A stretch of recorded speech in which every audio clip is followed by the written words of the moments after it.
नमस्कार साथियों, मैं Rakesh Khanna by profession chartered accountant और साथ में आर्थिक, सामाजिक और राजनीतिक विषयों में थोड़ा इंटरेस्ट रखता हूं। सर्वप्रथम मैं आज के इस वेबिनार के आयोजकों का धन्यवाद देना चाहूँगा कि आपके समक्ष दो शब्द कहने का मुझे सुअवसर प्रदान किया है। आज का विषय है भारत की आर्थिक स्थिति पर सामान्य चर्चा। यह प्रश्न वाजिब है क्योंकि यह किसी व्यक्ति विशेष के, सरकार विशेष के खिलाफ नहीं है। इसे कोई देशद्रोह का मुद्दा भी नहीं कहा जा सकता क्योंकि एक स्थिति है, आर्थिक स्थिति है और यह एक देश की नहीं बल्कि पूरा विश्व इस वक्त विषम परिस्थिति से गुजर रहा है जहाँ तक कि अर्थव्यवस्था का सवाल है। क्योंकि अगर सही समय पे सही कदम ना उठाया गया तो एक भयानक मंदी का दौर आ सकता है। लोगों की जेब खाली होगी। एक साधारण सी इक्वेशन मैं आपको बता रहा हूँ जिसे कि आप बड़ी आसानी से समझ सकते हैं। जब लोगों की जेब खाली होगी तो वह कुछ मांग नहीं करेंगे, अर्थात मांग उठेगी नहीं। मांग के अभाव में प्रोडक्ट्स बनेगी नहीं और जब प्रोडक्ट्स नहीं बनेंगी तो फिर फैक्ट्रियां क्या करेंगी? फैक्ट्रियों में तो ताले लग जाएंगे। फैक्ट्रियों में ताले पड़ जाएंगे तो वहाँ पे जो लोग एम्प्लॉयज़ हैं, काम कर रहे हैं, उनका क्या होगा? नौकरियाँ बंद हो जाएंगी, नौकरियाँ खत्म हो जाएंगी। नौकरियाँ खत्म होंगी तो बेरोजगारी बढ़ जाएगी। जब बेरोजगारी बढ़ जाएगी तो लोगों को तो अपना पेट भरना है, अपनी ज़रूरतें पूरी करनी है, तो वो क्या करेंगे? तो बड़ा साधारण सा काम है कि वो कुछ ना कुछ तो करेंगे। तो इससे क्या होता है कि अपराधीकरण बढ़ने के पूरे चांसेस हैं। अब स्थिति कितनी भयावह सी लग रही है, लेकिन ऐसी ही स्थिति में अब जागरूक नागरिकों की, जागरूक समझदार लोगों की आवश्यकता पड़ती है। इसी स्थिति को कुछ विशेषज्ञ, आर्थिक विशेषज्ञ और कुछ नेतृत्व देने वाले हमारे लोग, वो इसी स्थिति को आप एक उदाहरण समझ सकते हैं। एक उदाहरण से समझ सकते हैं इसे, जैसे कि एक गिलास है, उसमें आधा भरा हुआ है और आधा खाली है।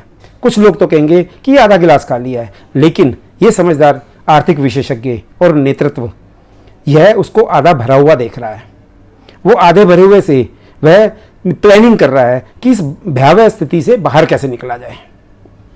लेकिन कई सारे अर्थशास्त्री, कई सारे राजनेता जो कि विपक्ष में बैठे हुए हैं, जर्नलिस्ट जो कि कहीं ना कहीं मोदी सरकार से अंदर ही अंदर, भीतर ही भीतर खार खाते हैं, वो इस खाली गिलास की थ्योरी के ऊपर चल रहे हैं और वो एक नेगेटिव पिक्चर रोज अपने ब्लॉग से, लेखों से, प्रेस कॉन्फ्रेंसेस में इस नेगेटिव पिक्चर को बेचने की कोशिश किए जा रहे हैं। मगर सभी जानते हैं कि यह स्थिति एक भारत विशेष की नहीं, पूरे विश्व की है। पूरा विश्व इस वक्त विषम आर्थिक परिस्थिति से गुजर रहा है, चाहे वह अमेरिका है, यूरोप है, एशिया है, मिडल ईस्ट है।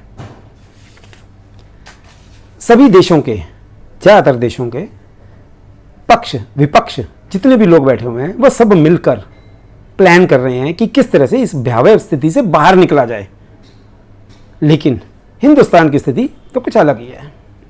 यहाँ पर कोई भी सलाह देने की बजाय, सुझाव देने की बजाय क्या किया जा रहा है कि हर स्थिति में से प्रश्न जो मर्जी हो, यह कोशिश की जा रही है कि मोदी सरकार हाय हाय कैसे की जाए।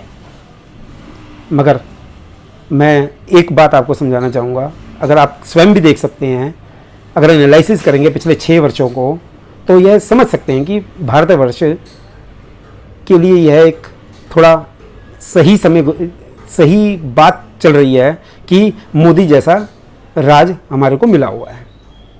उसमें इस वक्त हिंदुस्तान के अंदर अनगिनतों, अगर आप देखेंगे तो अनगिनत की तादाद में जयचंद, अगर आपने कहानी सुनी हो जयचंद की, मीर जाफ़र की, ऐसे मीर जाफ़रों और जयचंदों से हिंदुस्तान भरा हुआ है। इस वक्त गर्दन पर छुरी लगाकर बैठे हुए कई सारे राजनेता हैं जो कि सरकार के, मोदी सरकार के खिलाफ गर्दन पर छुरी लगा के बैठे हैं। और ऐसे ही कई सारे लोग, संस्थाएं जो कि मोदी विरोधी होते होते कब भारत विरोधी दिखने लगते हैं ये भी प्रतीत नहीं होता है। लेकिन इन सब के बावजूद मोदी नेतृत्व दे रहा है और सफल नेतृत्व दे रहा है। मोदी शासन में बड़ी बड़ी समस्याएं समाप्त हो रही हैं। आप स्वयं इसका जायजा कर सकते हैं, जैसे कि धारा 370। एक देश के अंदर आज़ादी के बाद से हम महसूस कर रहे हैं, एक देश के अंदर दो देशों का आभास हो रहा था, वो अब समाप्त हो चुकी है समस्या। राम मंदिर का मुद्दा 500 बरस हो गए, 1 करोड़ से 100 करोड़ लोगों, 100 करोड़ हिंदुओं की भावनाओं से लगातार खिलवाड़ किया जा रहा था। वह राम मंदिर का मुद्दा भी बड़ी शांति से सुलझ चुका है। मुस्लिम बहनों का, जैसे मुस्लिम बहनों की शादी होती थी तो 3 तलवार का एक मुद्दा उनके गले पे तलवार की तरह लटक जाता था, वह मुद्दा भी हट चुका है। विश्व में भारत की नेतृत्व को मान सम्मान दिया जा रहा है। चीन की आंखों में, क्योंकि चीन के पास हमारी कब्जाई हुई 42,000 वर्ग किलोमीटर की 70 साल से जमीन पड़ी है, आज का नेतृत्व चीन से आंखों में आंखें मिलाकर अपनी नाजायज कब्जाई हुई जमीन को वापसी लेने की बात कर रहा है। पाकिस्तान, जिसके पास हमारी 82,000 वर्ग किलोमीटर की जमीन है, उसको उसकी औकात दिखाई जा रही है। आज का माहौल देखा जाए तो कोरोना एक भयानक बीमारी है, फैली हुई है। इसे चाइना वायरस भी कहा जा रहा है, और ये भी कई जगह सुनने में आ रहा है कि ये शायद चाइना की लैब से निकली हुई बीमारी है। अभी सत्य की पहचान की जानी है। कई देश इंक्वायरी में जुटे हुए हैं और चीन के खिलाफ इसकी कार्यवाही करने के लिए तैयारी कर रहे हैं। विश्व में यह एक महामारी के रूप में सामने आ रही है। 2 करोड़ से ज़्यादा लोग इस वक्त बीमार हो चुके हैं और 7.5 लाख से ज़्यादा लोगों की तो मृत्यु हो चुकी हुई है। हेल्थ सेक्टर को अगर देखा जाए, कंपैरिजन किया जाए, तो अमेरिका हमारे से कितना आगे है, लेकिन उसमें भी 50-52 लाख से ज़्यादा लोगों इससे बीमार हो चुके हैं और 1,65,000 से ज़्यादा लोगों की तो मृत्यु हो चुकी है। क्या आप सोच सकते हैं कि अगर हिंदुस्तान की स्थिति देखी जाए इसके कंपैरिजन में, तो 70 वर्षों में आप स्वयं उंगलियों पे गिन सकते हैं कि हमारे गिनती के अस्पताल कितने हैं, और अगर अस्पताल हैं भी जगह जगह पर तो उनकी लेटेस्ट टेक्नोलॉजी कितनी है, इंफ्रास्ट्रक्चर कितना अवेलेबल है, मेडिकल इक्विपमेंट कितने हमारे पास अवेलेबल हैं, डॉक्टर्स और नर्सिंग की संख्या कितनी है। आप सोच सकते हैं कि कैसी भयावह स्थिति होनी चाहिए इस वैश्विक बीमारी के कारण। लेकिन राजनीतिक नेतृत्व ने अगर इसको नहीं सही समय से संभाला होता, तो जैसे कि कुछ सर्वे रिपोर्ट्स आई थी कि हमारी बीमारियों की संख्या कई करोड़ों में हो सकती थी। मैं डराने की बात नहीं कर रहा, ये सर्वे रिपोर्ट्स हैं, आप आराम से उसको देख सकते हैं। अगर राजनीतिक नेतृत्व ने सही ढंग से ना संभाला होता तो कितनी भयावह स्थिति पैदा हो सकती थी। इसके लिए तो मैं तो मोदी जी का शुक्रगुजार हूँ। हिंदुस्तान की कोरोना की शुरुआत में ही मोदी जी ने लॉकडाउन लगा दिया, घोषणा कर दी। उसे लोगों ने तहे दिल से स्वीकार किया और जैसा जैसा उन्होंने कहा उसको फॉलो किया।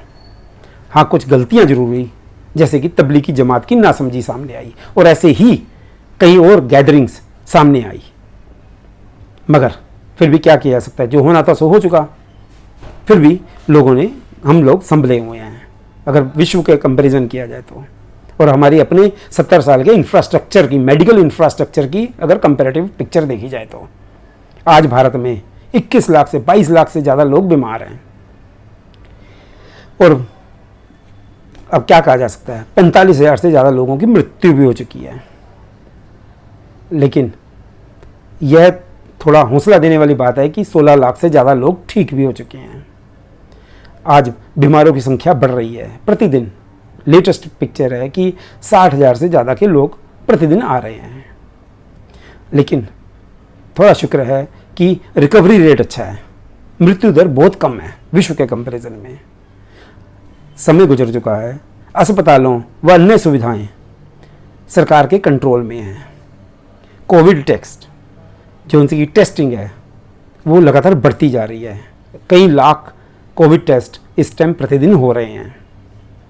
पीपीई किट्स, टेस्ट किट्स, जो कि हमें शुरुआती दौर में हमें इंपोर्ट करनी पड़ रही थी, बहुत ज़्यादा ज़रूरत थी उनकी, आज पिछले 3 महीने में ही सरकार की नीतियों के कारण अब ऐसी स्थिति आ गई कि यहाँ पर इतनी मैन्युफैक्चरिंग हो गई है कि अब हम एक्सपोर्ट कर रहे हैं। उनके वेंटिलेटर्स, पीपीई किट्स का एक्सपोर्ट किया जा रहा है और इलाज की समझ भी बढ़ गई है।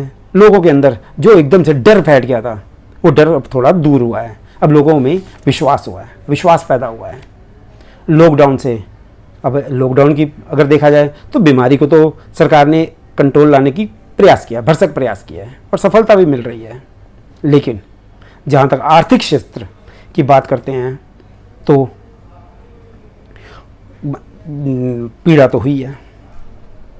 अब यह पीड़ा की स्थिति देखिए, जब लॉकडाउन हुआ तो लाखों लोगों को अपने, क्योंकि काम धंधे बंद हो गए, अब काम धंधे बंद हो गए तो अर्निंग्स बंद हो गई, तो लाखों की तादाद में लोगों को अपने शहरों को छोड़कर, जहाँ जहाँ वो माइग्रेशन होकर आए हुए थे काम धंधे के लिए, उसको छोड़कर उन्हें वापस गाँवों में, अपने छोटे छोटे शहरों में जाना पड़ रहा है। फैक्ट्रियाँ बंद हो चुकी हैं, ऑफिस में ताले पड़े हुए हैं। 25 मार्च को कंप्लीट लॉकडाउन की घोषणा। अब आर्थिक क्षेत्र में बुरा असर तो पड़ना ही था, तो वो पड़ा भी है, मगर जिंदगी तो जरूरी है। एक बड़े व्यवसायी ने बड़ा अच्छा कहा कि 2020 जीवन बचाने के लिए, 2021 फिर कमाने के लिए। मगर सरकार तो संजीदा है। समय के साथ साथ लॉकडाउन में धीरे धीरे छूट दी जा रही है लोगों की पीड़ा को हरने के लिए, आर्थिक विषयों पर, अर्थव्यवस्था को बिगड़ने से थोड़ा बचाने के लिए। मैन्युफैक्चरिंग फिर से स्टार्ट हो चुकी है, ऑफिस खुल रहे हैं, लोग जो गांवों में चले गए थे अब वापसी, हजारों की तादाद में, लाखों की तादाद में वापसी आ रहे हैं और नौकरियां ज्वाइन कर रहे हैं। अब आर्थिक स्थिति संभली है कि नहीं संभली है, इसका अंदाजा आप आराम से जीएसटी की कैलकुलेशन, इनडायरेक्ट टैक्स जीएसटी की कैलकुलेशन से लगा सकते हैं। कैसे?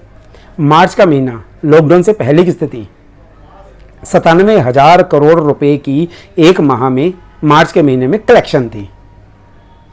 अब आ गया लॉकडाउन, फिर आ गया अप्रैल का महीना। अप्रैल के महीने में लॉकडाउन के बाद फैक्ट्रियां बंद हो गई, ऑफिस बंद हो गए, तो कलेक्शन बच गई, कम हो गई 32,000 करोड़ रुपए की। मई का महीना 62,000 करोड़ की, मतलब लॉकडाउन थोड़ा थोड़ा सरकार ने संजीदापन से छूट दी तो 62,000 करोड़ की। जून के महीने में 90,000 करोड़ की। जुलाई के महीने में फिर से 88,000 करोड़ के करीब की कलेक्शन हुई है और अगस्त का महीना आपके सामने है।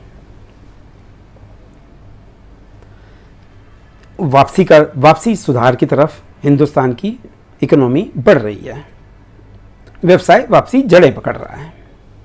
इस बुरे दौर में एक और बात हुई है कि चीन की एक्सपेंशनिस्ट नीति के तहत उन्होंने लद्दाख क्षेत्र में घुसने का प्रयास किया है, जबकि पहले से ही 42,000 करोड़ की जमीन 70 सालों से उनके पास पड़ी हुई है, जिसे कि हमें वापसी लेना है।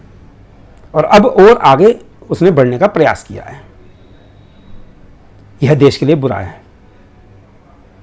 सरकार को अपने संसाधनों को सुरक्षा में, जो कि उनको मेडिकल फैसिलिटीज़ में लगाना था, मेडिकल इंफ्रास्ट्रक्चर पैदा करने में लगाना था इस भयावह बीमारी के रूप में, उसको अब सुरक्षा में भी लगाना पड़ रहा है। ऐसे बुरे वक्त में देश का बजट हिलना ही था। अब देश का बजट तो आया था फरवरी में और ये कैलकुलेशन की गई थी, उसके बाद महामारी आ गई, ऊपर से चीन आ गया आधम का, तब उस बजट को तो बिगड़ना ही था। अब अगर अब देखा जाए कि ये इसमें क्या इम्पैक्ट पड़ रहा है, तो मैं आपको बताता हूँ आय के मद। अब एक बजट में, किसी भी देश के एक बजट के अंदर आय के कितने मद होते हैं, हमारे हिंदुस्तान के कितने मद हैं, मैं वो बता देता हूँ आपको। इनकम टैक्स से कलेक्शन आती है, जीएसटी से कलेक्शन आती है, सेल्स टैक्स से, एक्साइज से कलेक्शन आती है। लेकिन अब लॉकडाउन हो गया, लॉकडाउन होने से फैक्ट्रियां बंद हो गई, तो अब इनकी कलेक्शंस, आय कम हुई है, प्रोडक्शन कम हुई है, तो इनकी कलेक्शन तो घटनी ही थी और वही घटी है। जब आय घटी है तो बजट का जिस पे खर्चा करना है, क्योंकि आय की अगर साइड कम हुई है तो खर्चे की साइड भी कम होगी। अब खर्चा भी घटाना पड़ेगा, तो खर्चे की कई सारी मदें जो कि बजट में दिखाई गई थी, जैसे कि पीएम आवास योजना, स्वच्छता अभियान योजना, सड़क योजनाएं, सड़क निर्माण योजनाएं, पोर्ट निर्माण योजनाएं, इनमें भी थोड़ा सा घटाव तो आना ही है। यह स्थिति नेचुरल है। अब यहां आप देखिए कि लोग घरों में बैठे हैं, घरों में बैठे हैं तो मांग तो कम हो गई, फैक्ट्रियां पे असर पड़ा, ऑफिस में असर पड़ा, लेबर वापसी गांवों में पहुंच गई। तो इससे जब फैक्ट्रियां काम नहीं कर रही तो फैक्ट्रियों वाला ने जो सा लोन उठाया हुआ था, उधार लिए हुए थे बैंकिंग से, एनबीएफसी से, तब उनकी वापसी चुकाने में भी दिक्कत आनी है, तो बैंकिंग सेक्टर में भी हिलना ही था। तो अब उठाए हुए लोन की क्रेडिट रेटिंग जो सी है वो बिगड़ रही है, तो एनपीए भी बढ़ने हैं। तो सरकार ने उसकी रिकंस्ट्रक्शन के लिए, रीएलोकेशन के लिए कोशिशें कर रही है। तो ये भी लाजमी है, ये स्थितियाँ लाजमी है, नेचुरल हैं। लेकिन इन सब के बावजूद मोदी सरकार विपक्ष के, जर्नलिस्ट के, चीन और पाकिस्तान के प्रेमियों के कटाक्षों के बावजूद आधे भरे हुए गिलास को देख रही है। संपूर्ण मंत्रिमंडल देश की अर्थव्यवस्था को वापस पटरी पे दौड़ाने की प्रयास कर रहा है। पुनः खिलता हुआ हिंदुस्तान नजर भी आना शुरू हो गया है।